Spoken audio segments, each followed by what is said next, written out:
যারা আইন শৃঙ্খলা অবনতি করবে তাদের কোনো অবস্থায় আমরা ছাড় দিব না।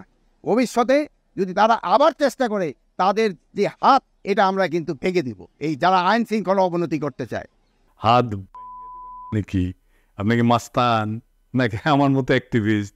আপনি তো রাষ্ট্রীয় দায়িত্বে আছেন, আপনি কি হাত কথা বলতে পারেন? শোনেন বড় ভাই, আপনারা একবার বড় ভাই ট্যাক্সিতে আপনারা আমি কটু কথা বলবো না, কিন্তু ব্যাপারটা বুঝায় কই।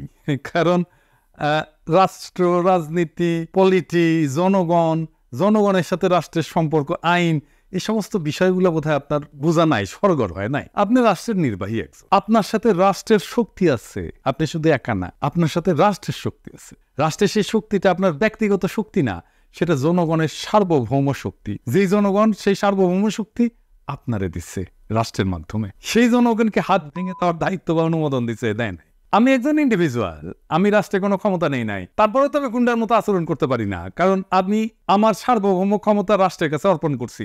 আমার কেউ মারলে নিজে প্রতিশোধ নেই না, আমি রাষ্ট্রকে বলি তুমি এর বিচার করবা। তা আপনি কি গুন্ডা, মাস্তান না মাফিয়া যে হাত ভেঙে দেওয়ার কথা বলেন? নাকি ভাবছেন এভাবে কথা বললে পাবলিক শুনবে, ভয় পাবে, ডরাইবে?